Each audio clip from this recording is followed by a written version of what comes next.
Okay, let's try this again. I don't know what happened, but everybody was gone.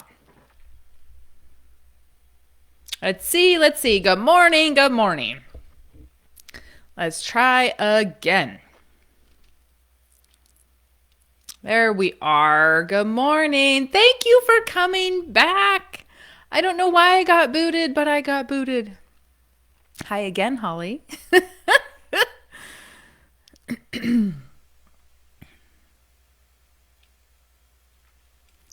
Good morning, Lacey.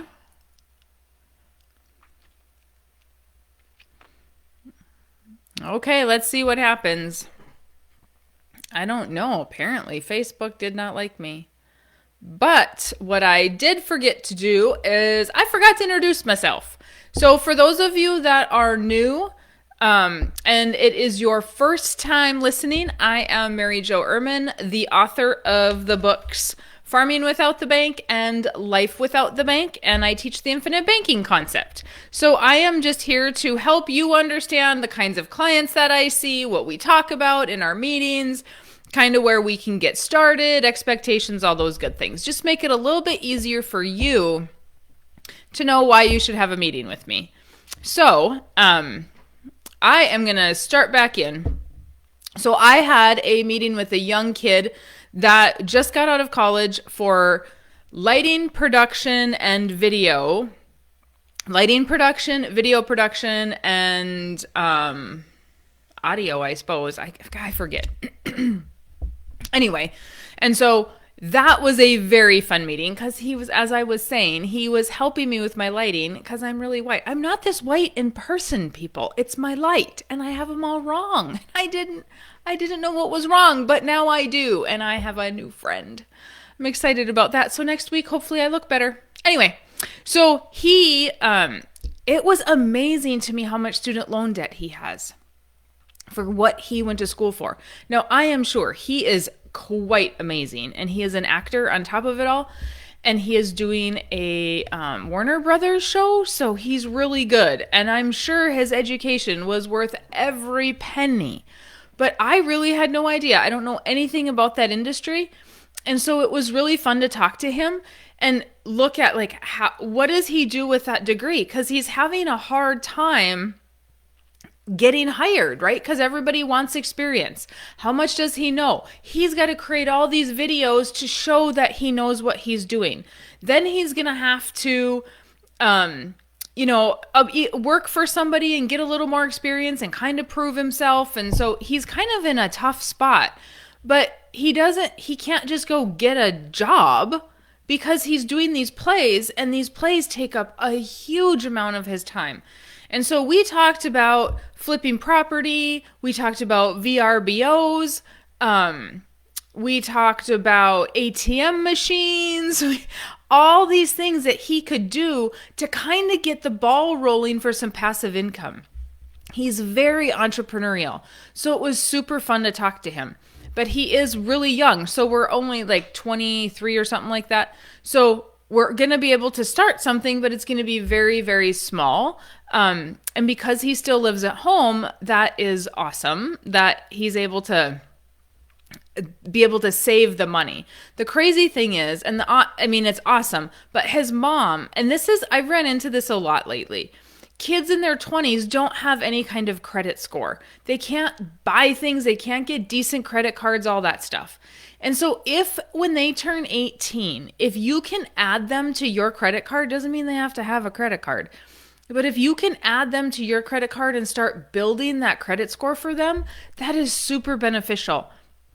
Because these young kids can't hardly get a decent loan for a house or a car or anything. And it's super frustrating because they're good kids and they see value and stuff and they want to go forward, but we just can't get there, right? Because everything is holding them back. Good morning, Jean. Oh, Jean's a 5-year anniversary follower, and so is George. Good morning, George. We lost our 1-year anniversary followers. They were on earlier when I got kicked off. All right, and then the next one that I visited with, They are both retired in their early 60s. No, 50s. I'm sorry. In their mid to late 50s. So he's over 59 and a half. She's like 55. They both had really good jobs. She has an amazing pension. And now they are they're retired from their punch the clock job, but now they're buying land and they're getting back into farming. They both grew up in farming. They have 2 boys that want to farm. And so they are being very smart and they're buying buildings and doing rentals, storage unit rentals, or cold storage rental, not like storage units that are numbered with little doors, just one big shop that people can store stuff in. And so they bought a house for their children when they went to college. And so they have a few rental properties, and they've got some rental properties from farms that they've bought. And so they have a lot of income coming in, but they also have a lot of 401k money. And they are going to be okay until 72. The farm is making money. Okay. They are using cash to operate. They do obviously have some loans. However, they do not need to touch any of this 401k money to live. If they don't start moving, and some of it's in a Roth, but what's not in a Roth, if they don't start moving it before 72, they're going to have required minimum distributions. And so this has happened before. I've talked about this before, that if you have a fantastic off the farm job, and now, or just a fantastic job, right? That you have stuck 20% of your earnings away your whole life. Kudos to you. However, are your financial advisors telling you at 72, we're going to have a major problem? Because if you retire to have businesses that are generating income and you don't need that 401k money, now the government requires you to take it. So it's definitely something that you need to think about. So for them, it's just going to have to be a strategy of how do we get that into the policy and still allow them to be buying land. So we're probably not going to be as aggressive as we could, because there are a lot of older farmers around them that they know are either going to be retiring or not. One of those is her brother. He has 4 girls, don't live there. So they may either take over his operation, they may buy him out. She doesn't know what that looks like yet. And so one of the strategies there was she could have a policy on her brother if she knew she was going to have to buy his wife and his children out. The boys could as well if they were the ones that were going to have to buy him out. And now is the time to do that, since he's only about 63 or 65 or something like that. So definitely something for them to think about. It doesn't seem like they have a lot going on, but when you talk about the quantity of people involved, then it gets to be a lot. The boys need policies. They need policies. Should have a policy on the brother, right? There's so many options that it's like, where do we put our dollars? And sometimes it's a guess. We don't know who the next person is that's going to die, right? And so if we're looking at the inheritance part, we don't know where to put it first. Now, here's something that she said to me that a lot of people do this to me. When I start getting into a meeting, I'm always thinking, who do we insure? What are we buying? What's the inheritance? My mind goes estate planning. Right. And she said, well, I just want to talk about like the cash value and how we can use that. The cash value is going to grow the same, and it doesn't matter whose policy.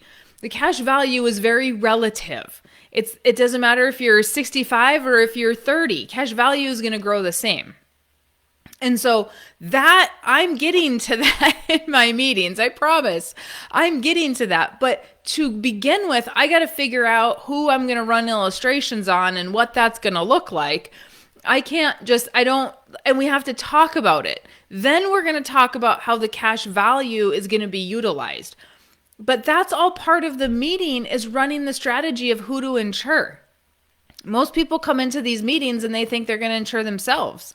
And that's fantastic, but what if we can't insure you? What if that's not going to be our best option? And so for me, it's all encompassing. I'm not going to forget about why you set the meeting up and, completely leave infinite banking out of it, because that's why you're there. And I don't go 100% into estate planning either. We need to look long term, and we need to be somewhat strategic about it and cover all of that stuff. Okay.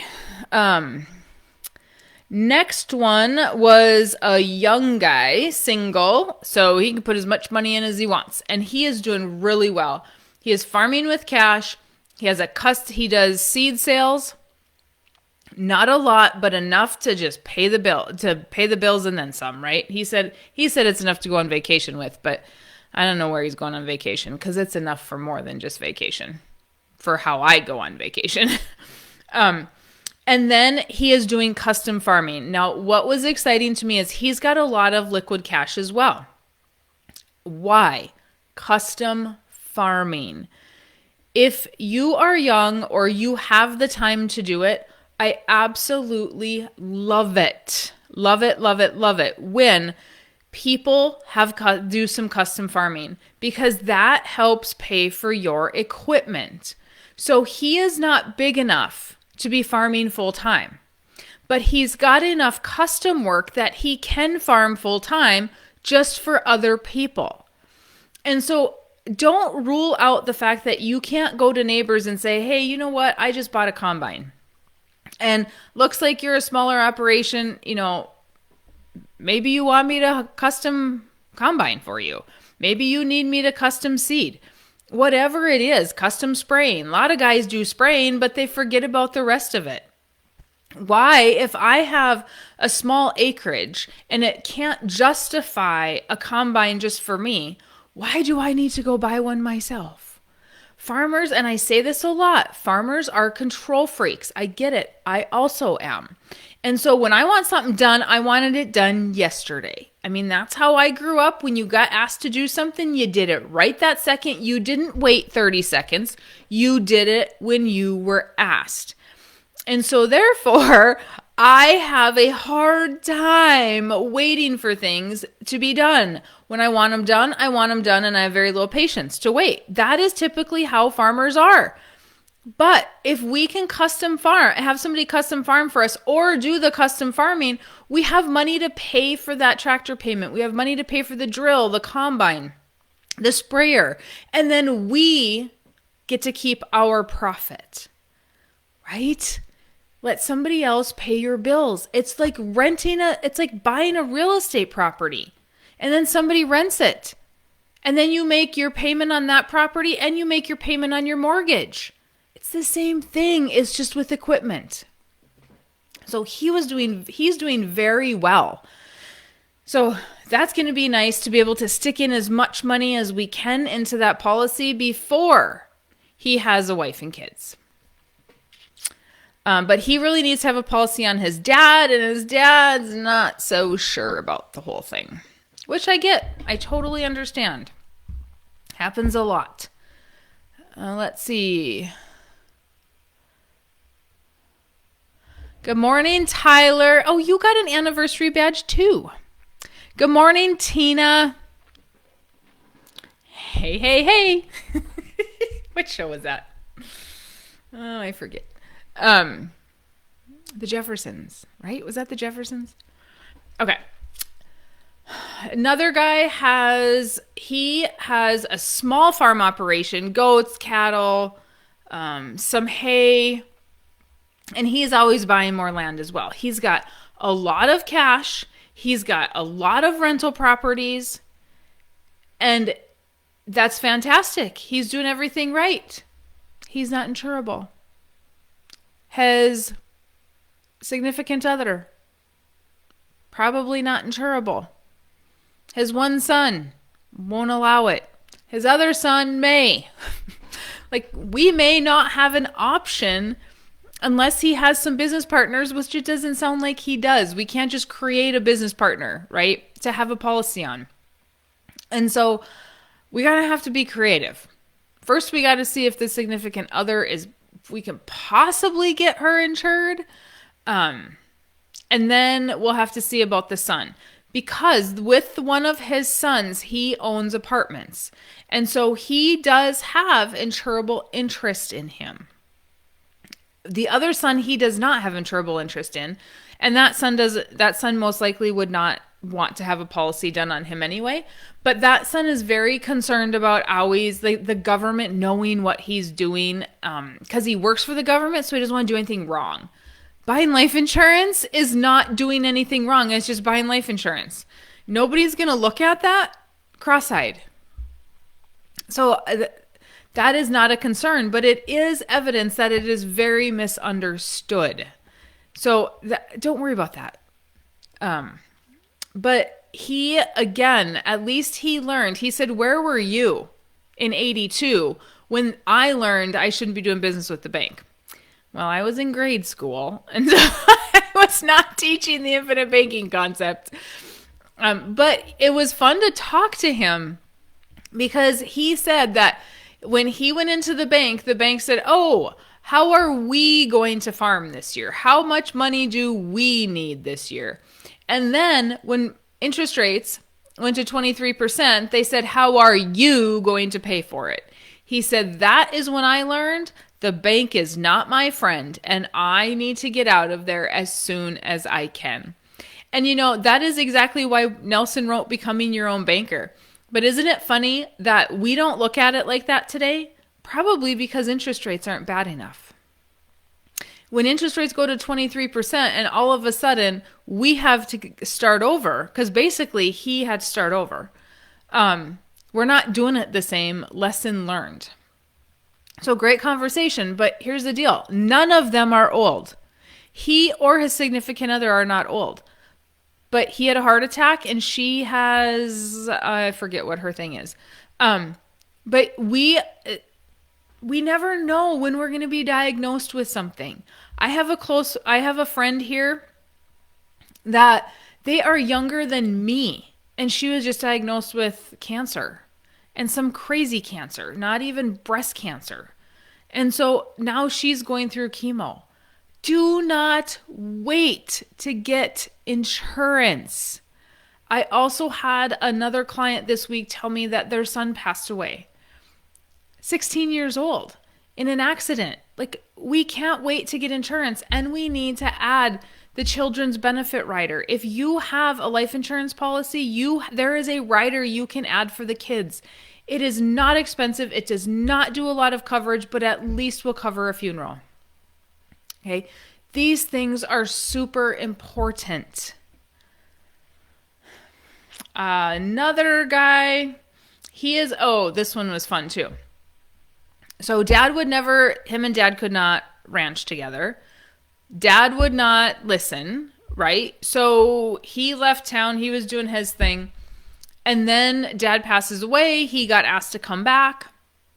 And dad hadn't done anything in 15 years. He wouldn't fix anything. The irrigation systems were down. The fences were down. Nothing had been fixed in 15 years. And so dad had no debt. Kudos to dad. He was successful in his opinion. Don't spend money and then you don't have any debt and we're good. Well, guess what? Now the son had to go get a loan for over $100,000 so that he could fix everything. Because why would you have an irrigation system that's not fixed? You need to fix the bank so they don't collapse in, right? There's a lot of things that needed to be fixed. And now he's stressed out because he's got this loan to fix everything. And mom's still alive and she's not paying for any of it. So he is just thinking, how is this going to work? Right? But at some point, now he's almost done. Everything is fixed. He's almost done. But the bank is giving him a hard time. Well, why do you need a truck? What do you need that? Or no, that's not what they said. They said, so is that going to help? I said, well, because he needs a truck to like fix the banks of the river so that they don't collapse in and do something with his irrigation system. I don't know anything about irrigation systems because we don't have them. We have very few of them here in North Dakota. And so the bank said something like, is it something, is it going to help, or is it something that's going to be needed or whatever? And I said, well, it's kind of like you're trying to sell your house, but you don't mow your lawn. Do you think that's necessary? You don't need to mow your lawn. The value of your house is going to go up if you don't mow your lawn. If it's not necessary, he obviously wouldn't be asking for it, right? It's not like he's going and frivolously spending money. But for 15 years, he didn't have a relationship with his bank. Dad did. Or Dad didn't even really have a relationship because he didn't need the bank. So he's really struggling with the local bank. My suggestion, don't use them. Go use the bank you've been using that's been treating you good. Just because you live in a different town doesn't mean you have to use that bank. He's right on a state line. It might not even matter if it's in a different state. Who cares? Okay, but sometimes stupid questions are stupid questions, not legitimately for any other reason. He also is buying buildings. So this is what's fun.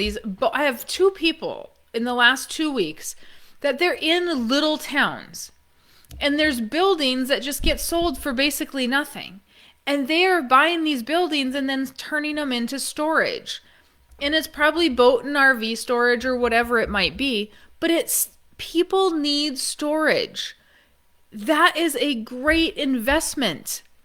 You get some extra money. They're not getting rich in these tiny little towns, but there's still an opportunity there. Instead of letting a building just go, can you purchase it and provide storage for people?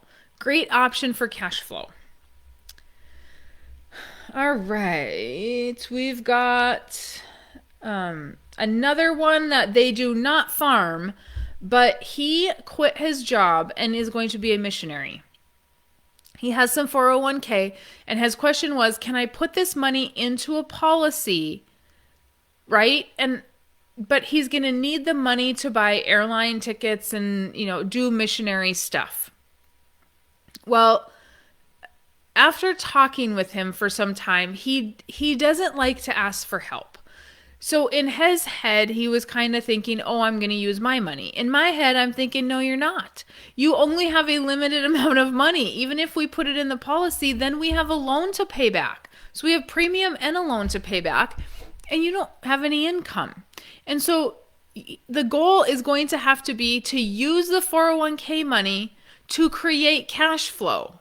Again, rental properties, ATMs, car rentals, whatever it might be, something needs to create some cash flow so that he doesn't just deplete that 401k and run out, and then what? He needs to be asking for donations to go on these trips. 401ks are limited, right? They go down. Your life insurance cash value is not any different. If we're putting money in, yes, it continues to grow. It doesn't deplete as fast, but eventually it's going to deplete if we don't ever pay anything back. And so we have to be cognizant about that. We need to create some cash flow coming in. This couple had a lot of credit card debt, and they have had that credit card debt for like 20 years when they were very irresponsible and he was in the military and all this good stuff. Those things, I gave them quite a few ideas of how to get rid of that debt. That's crazy. If you have credit card debt for that long, try to get a personal loan because the interest rate's going to be crazy, right? But pay attention to your spending so that we can get those paid off, because if anything hurts us, those are going to hurt us the most. Oops. And then my last one, she is a business owner. She is a permanent makeup teacher, instructor, and has a business for permanent ink makeup, like eyebrows, eyeliner. I would call her an artist, but that's not what she called herself. And then they also are tattoo artists. So this was fun because I got to learn something new again. super exciting. I don't have any tattoos. Just a little quick tidbit about me, because I can't handle pain, and that looks painful. So it was fun to visit with them, but they moved from one state to another, because in the state they moved from, you could all probably guess what it is. The state that they moved from shut their business down, and she had to go online and teach online, and she made a nice amount of money doing that. But bonus for COVID, we got to move our money we got to move our business online, something she had been trying to do for a very long time and just never had time to do it. So now they moved to a different state. They started the business back up. They're rocking and they're rolling. And it is fantastic. Fantastic. And kudos to her, because here's the thing. Clearly, her husband runs the money, runs a lot of the website, business type stuff like that. But she still sat in the meeting and paid attention and wanted to really know what was going on. A lot of times in that situation, that person will check out because they're just not involved. You both need to be involved, because one of you is going to die and I'm going to have to deliver a death benefit check. And the other one's going to go, oh, yeah, I forgot about that. I don't know what to do with that. And that is not the time that I want to be talking to you about buying another policy and creating the generational wealth, okay? That is not the time. But these two want to use that money to buy farm ground. They want to move out of town. They want to buy some real estate. They want to buy some farm ground and get into that world a little bit as well. Nothing major, just something small. So it was very fun because I got to learn about another business. I love learning about new things. Makes everything exciting. I'm trying to think if I had anything else for the last 2 weeks. That was what I had for new clients over the last 2 weeks. Everybody's in the field. So if you have been waiting to get in to have an appointment with me, now is the time. If you're a client, you have access to me all the time. But I have had a lot of client meetings in the last 2 weeks. Existing clients that I just spend an hour refreshing, talking about things. I am actually super excited. Coming up, I am going to be doing an interview on my podcast with my marketing guys.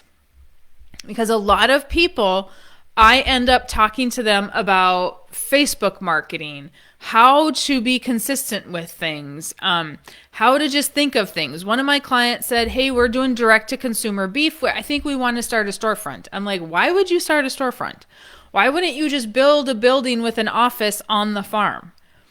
You're going to go to town, sit in town for 5-6 hours and nobody walks in the store and you have rent? Take the money you were going to put into rent and put it into something on the farm. Then you're at home and you can get some stuff done. And his wife said, well, I just can't. I can't focus because the dishes need to be done and the living room's a mess and the clothes need to be washed. And, some people cannot focus in their house when it is a disaster. And these people have little kids. It's always going to be a disaster. I don't even think I cleaned when my kids were little, because what is the point? There's not a real big one. So let it all out. My mom cleaned every day and our house was spotless. We would play, then we'd have to put it all away. I just let my kids leave it out for the most part. I mean, it wasn't like a tornado hit it, but I wasn't going to go through a whole lot of effort to make it perfect.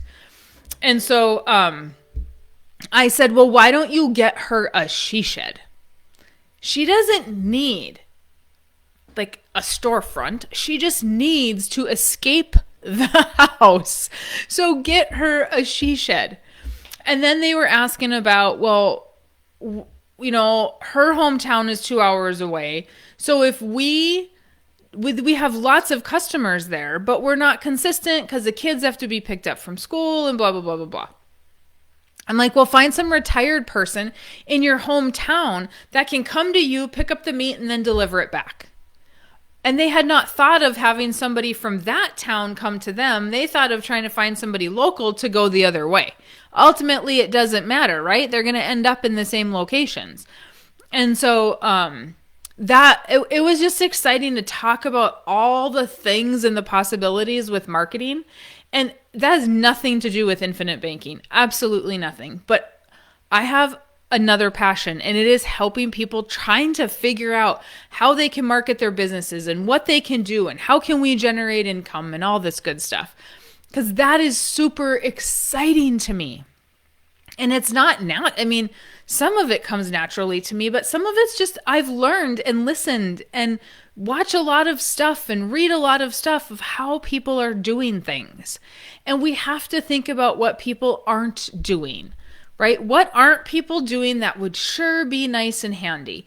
And implement those things so that we can retain our clients. So I'm going to do a podcast interview with my marketing guys to just kind of help a little bit, answer some general questions about how to really boost our business. I don't care if it's your farm, direct to consumer. I don't care if it's a business that is in town. That information needs to be known. If you're selling something outside of taking it to the elevator, how can you boost that so that people know who you are? Look at, and I'm just going to use Larson Farms and the Millennial Farmer, right? They don't do any direct to consumer beef. They're big farmers over in Wisconsin and Minnesota. I think they're in Wisconsin. Maybe they're both in Minnesota. Anyway, they're big traditional farmers over there. They've got their Facebook pages, their podcasts, their TikToks, their, YouTube, whatever. They've got all the social media and are making a name for themselves. And what did that do? That brought in income from sponsors.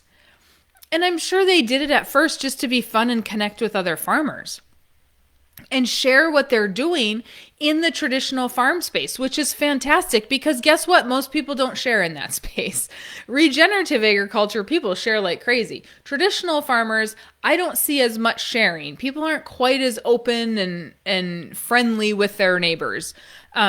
So those, even if you are a larger scale farmer, you can still, some of that information is going to be very useful. So I'm excited about that podcast interview. Okay. Hi, Jan. How are you? That is all that I have today. If you guys need me, you know where I'm at, Mary Jo at withoutthebank.com. And then if you have not gotten one of these books, you probably should. You can go to farmingwithoutthebank.com and grab it, or you can go to withoutthebank.com and you can grab all of them. There are bundle prices, all that good stuff. So you let me know if you need me and enjoy the books. If you need to get an appointment, get on my calendar because it's open. You're not going to have to wait weeks to do so. Otherwise, have a fantastic Friday and a good rest of the week. Talk to you later.